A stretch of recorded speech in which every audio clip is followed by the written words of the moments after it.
Hello दोस्तों। और तैयार हो जाइए फरवरी 2026 के सबसे ज़रूरी करंट अफेयर्स के लिए।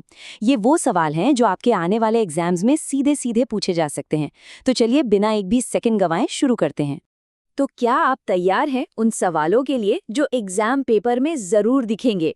आज हम सिर्फ न्यूज़ नहीं पढ़ेंगे बल्कि एग्जाम के नज़रिए से सबसे अहम पॉइंट्स को कवर करेंगे। तो ध्यान से सुनिएगा, एक भी पॉइंट मिस नहीं होना चाहिए। सबसे पहले शुरुआत करते हैं रक्षा और सुरक्षा से। ये एक ऐसा सेक्शन है, आप जानते हैं, जहां से सवाल हमेशा बनते ही बनते हैं। चलिए देखते हैं देश की सिक्योरिटी से जुड़ी इस महीने की सबसे बड़ी खबरें क्या रहीं। तो पहली और सबसे महत्वपूर्ण नियुक्ति एयर मार्शल इंदरपाल सिंह वालिया। इन्होंने इंडियन एयरफोर्स के ईस्टर्न एयर कमांड के नए air officer commanding in chief मतलब AOC इन सी का चार्ज ले लिया है। ये अपॉइंटमेंट बहुत ज़्यादा स्ट्रेटेजिक है क्योंकि ईस्टर्न कमांड आप जानते हैं, चीन बॉर्डर पर हमारी सुरक्षा की पहली दीवार है। चलिए अब जमीन से चलते हैं समंदर की तरफ। इंडियन नेवी का पहला ट्रेनिंग स्क्वाड्रन थाईलैंड के फुकेट पहुंचा। अब इसका मकसद सिर्फ एक ट्रेनिंग विजिट नहीं था, बल्कि आसियान देशों के साथ हमारे समुद्री सहयोग को और मजबूत करना है।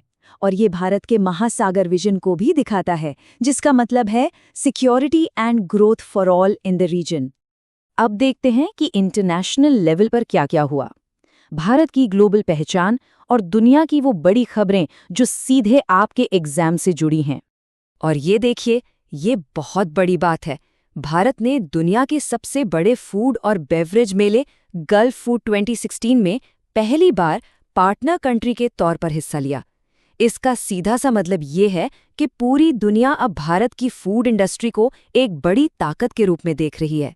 एक और बड़ी इंटरनेशनल खबर, अमेरिका ने वर्ल्ड हेल्थ ऑर्गेनाइजेशन यानी WHO से बाहर निकलने की प्रक्रिया को ऑफिशियली पूरा कर लिया है। अब ये ग्लोबल हेल्थ पॉलिटिक्स में एक बहुत बड़ा बदलाव है, जिसका असर दुनिया भर के हेल्थ मिशंस पर पड़ सकता है। इकोनॉमी के फ्रंट से दो अच्छी खबरें हैं। पहली, वर्ल्ड बैंक के मुताबिक प्राइवेट इंफ्रास्ट्रक्चर इन्वेस्टमेंट के लिए भारत दुनिया के टॉप 5 देशों में से एक है। और दूसरी, world economic forum industrial revolution 4.0 के लिए 5 नए सेंटर बना रहा है, जो टेक्नोलॉजी में भारत की भूमिका को और भी मजबूत करेगा। चलिए अब वापस अपने देश आते हैं और देखते हैं कि नेशनल लेवल पर क्या क्या जरूरी हुआ। गवर्नमेंट स्कीम्स और नई पहल, ये तो हमेशा से ही एग्जाम का फेवरेट टॉपिक रहा है। तो ये नाम याद रखिएगा, संपूर्णता अभियान 2.0। इसे नीति आयोग ने लॉन्च किया है। इसका एक ही लक्ष्य है, देश के जो पिछड़े ब्लॉक्स हैं वहां विकास योजनाओं को 100% लागू करना, ताकि कोई भी पीछे न रह जाए। ट्रांसपेरेंसी की तरफ ये एक शानदार कदम है। उड़ीसा सरकार ने लॉन्च किया है समीक्षा पोर्टल। ये सरकारी फंड से चल रहे प्रोजेक्ट्स पर रियल टाइम में नजर रखेगा, मतलब करप्शन पर रोक लगेगी और काम में तेजी आएगी। अब टेक और एनर्जी से दो फटाफट अपडेट्स। पहला, गोवा सरकार ने दूर के इलाकों में हाई स्पीड इंटरनेट के लिए स्टारलिंक के साथ एक डील साइन की है। और दूसरा, प्रधानमंत्री मोदी ने चौथे भारत ऊर्जा सप्ताह का उद्घाटन किया, जो एनर्जी सिक्योरिटी में भारत की बढ़ती भूमिका को दिखाता है। आइए अब उस सेक्शन पर चलते हैं जहां से एक दो सवाल तो पक्के ही होते हैं, यानी अवार्ड्स और जरूरी किताबें।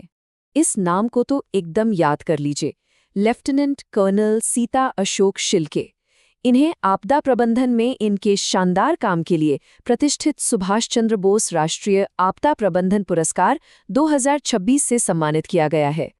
और बुक्स में एक नई किताब आई है, red lines redrawn, operation Sindoor and India's new normal. जैसा कि नाम से ही पता चल रहा है, ये किताब भारत की नई डिफेंस पॉलिसी और एक बहुत ही महत्वपूर्ण ऑपरेशन के बारे में बताती है। हमारा अगला सेक्शन है एजुकेशन और लॉ का। यहाँ से भी कुछ बहुत ही ज़रूरी अपडेट्स हैं, चलिए देखते हैं। तो QS world university rankings Europe 2026 में ऑक्सफोर्ड यूनिवर्सिटी ने एक बार फिर से टॉप पोजीशन हासिल की है।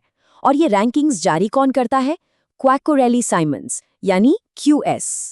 एजुकेशन और लॉ से दो बड़ी खबरें। एक तरफ भारत का पहला AI enabled university pilot project Meerut के CCS यूनिवर्सिटी में लॉन्च हो गया है। ये हायर एजुकेशन को बदल सकता है। वहीं दूसरी तरफ सुप्रीम कोर्ट ने UGC के इक्विटी रेगुलेशंस 2026 पर रोक लगा दी है, जो कि एक बड़ा कानूनी डेवलपमेंट है। और अब वो सेक्शन जिसका हम सबको इंतजार रहता है, खेल। और आज बात करेंगे खेलो इंडिया विंटर गेम्स 2026 की। और विनर है हरियाणा। जी हाँ, लेह में हुए खेलो इंडिया विंटर गेम्स 2026 में हरियाणा ने मेडल टैली में टॉप किया है। आइस हॉकी हो या आइस स्केटिंग, हरियाणा के खिलाड़ियों ने वाकई कमाल का प्रदर्शन किया।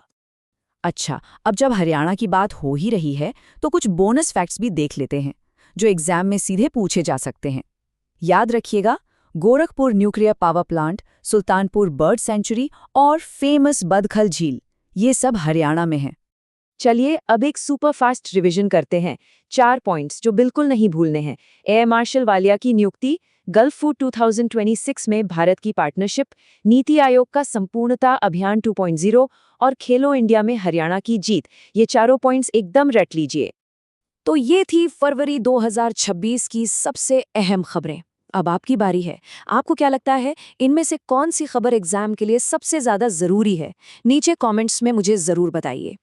और हाँ, अगर आप चाहते हैं कि एग्जाम के लिए ऐसे ही जरूरी अपडेट्स आपसे कभी भी मिस ना हो, तो चैनल को सब्सक्राइब करना बिल्कुल मत भूलिएगा। मिलते हैं अगले विश्लेषण में।